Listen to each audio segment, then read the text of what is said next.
That's right. Back at it again. Full custom hot dog here. Doing another Blu-ray review. I know, first one in a while. What is this boy doing? First off, I feel like I need to start this video apologizing to Severin because this movie has been stuck in my head for so damn long. Every time I have a thought about it or anything, I always tag them on Twitter. So big up, Severin. Big apologies to you. Sorry. This movie's crazy. I'm excited to talk about this. And man, where do we start? I guess we start with the contents of the Blu-ray before we get into the details of the film. So, according to the back of the box, we've got a 2K. It says now transferred in 2K from the original negative. So yes, this looks good. In very typical Severin fashion, this looks and sounds good. They very, very, very frequently do a good job. They may be, at this point, my favorite company out there that's putting films out. I love so much of their stuff. They definitely hit the right box for me and what I want out of a horror film and experience. And they usually have some pretty cool extras. So we've got that, a great scan. A little feature called Play It Again Paganini, an interview with director Luigi Cozzi, which is very interesting. And it's similar with another one called The Devil's Music with actor Pietro Genuardi. I probably butchered that a little bit. But both are really good in that they kind of talk about how on release a lot of Luigi's films got panned apparently, which is not shocking considering he's done a lot of films that are either not good or very similar to other things. And I say that with a lot of love, I guess. He did Star Crash. I drove up like 2 hours one time to go see Star Crash on a VHS projected in a theater, just to watch it in a theater. So, very wonderful film. Terrible, but very good and absolutely worth a watch. He's done quite a few things as well, though. Interesting dude at the very least. He's written quite a bit also, but...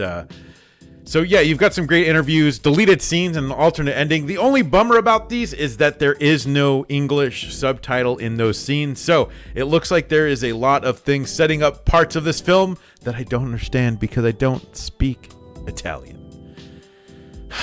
I feel like I should learn Italian for as much as I watch so many of these films. But I also didn't get too into giallo or Italian cinema.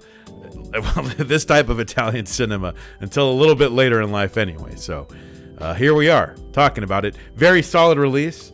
According to the box, it's saying that it's the first time on Blu-ray in America. I saw some places say this is the first release of it in America, and I saw some places saying that it had like a VHS release. Somebody mentioned they saw a DVD, but that was an import. So apparently a very rare release and kind of shocking. So it's a solid release. We're going to give it a B+.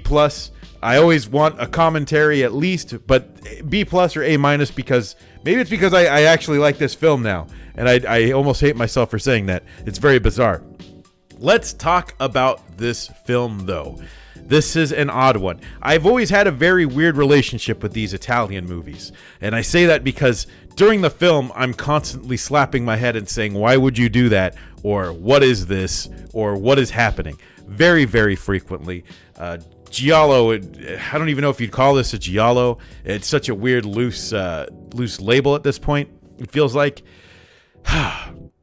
there are so many things that they do terribly in these films that I both love and hate so much on both sides of the spectrum. There is no other genre of movies that I both love and hate so much, and they come together, but I can't get enough. And that's probably why I own so many now, and that's always been the case for so many of them, with very few exceptions. Suspiria being maybe one, and if not the only one for that. So anyway, what is this film about? According to IMDb, when a female rock band used an infamous old piece of sheet music to record their new album in an old mansion, they accidentally opened a portal to hell. So, yeah, that's correct. There's an all-female rock band who get their hands on a new piece of music from one of their bandmates who buys it from a mysterious man played by Donald Pleasance in all of his glory. And this sheet music is apparently a unreleased track from the great Paganini, who allegedly sold his soul to the devil. That's the folklore behind Paganini, a true folklore tale. This movie was created because Klaus Kinski had a passion project he'd been working on based on Paganini. They thought they could piggyback on that success of the film that wasn't even made yet. So they were hoping that it would be boom, boom, boom. You know, they've got their movie. It's ready to come out. The Klaus Kinski Paganini movie comes out. It already sets the stage for everyone hungry for Paganini films. They were even talking about having Christopher Lambert, hot off of Greystoke, The Legend of Tarzan, which is a movie that bombed that I don't think I'd seen. They then, that movie bombs. They can't get Christopher Lambert, and the movie doesn't even become what it was going to be anyway.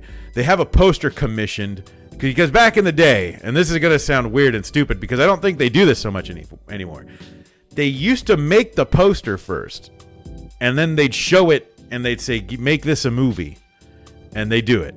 And that's this one, which explains why the poster's so rad. And unfortunately, what's the biggest bummer, because that's what got me. I had first seen the poster somewhere, and I thought, wow, there's a skeleton man playing a violin, haunted house, sign me up. There's no skeleton man.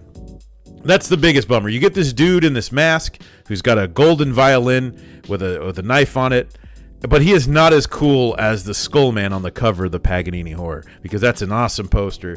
So, basically, the film kind of does a lot of weird stuff. It feels like 3 or 4 movies that sort of get tied together, where they go to this house to film the music video for the cursed song.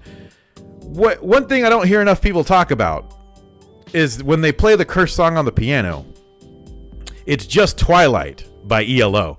And I knew this immediately because that's one of my favorite songs of all time. So that could be why I'm a little biased for this film, because it's super bizarre to me to have this movie and then it is having a cover of Twilight. It also opens with a cover of that John Bon Jovi song about giving love a bad name. I don't remember what that's called. If it is called You Give Love a Bad Name, then I'm going to feel extra dumb. So yeah, you've got 2 songs that get ripped off, but most of this film has this weird version of Electric Light Orchestra's Twilight, which is a phenomenal song, and it's very weird to see at first, especially considering I listened to the song like a million times. But I don't hear enough people talking about that. One thing I saw on YouTube, on a YouTube comment randomly, which of course you have to take as gospel, is that the Italian company had the rights to those songs and wanted to use them, and then obviously they changed the lyrics and things and really made it their own. So they film in this house. I didn't even get to the opening part. I can't get too in depth of this movie because it's complicated and confusing even to me.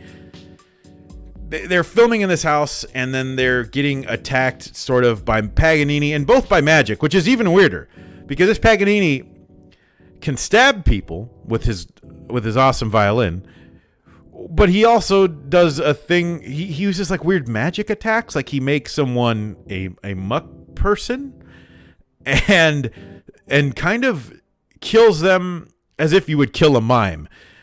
Somebody gets entrapped behind an invisible wall and their face smushes up like you would put your face against a window. It's very odd, and it makes the immediate thing I think I yelled out when that happened is, why wouldn't you just kill everyone with magic? And the plot, I don't want to spoil this for you because you should see this and then you should come back and say, hot dog, you're dumb. It all makes sense. It's here. But that's never going to happen. The overall plot is bizarre, and it involves, I don't even know. Okay, I'm going to do a light spoiler here. There's something referenced called time layers, and an event from the past is being used here, and the devil may be involved. And there's a lot of weird meta stuff that happens in terms of like alternate dimensions, and they tried to push some of this stuff further. And I feel like if that was just the film, that they had an alternate dimension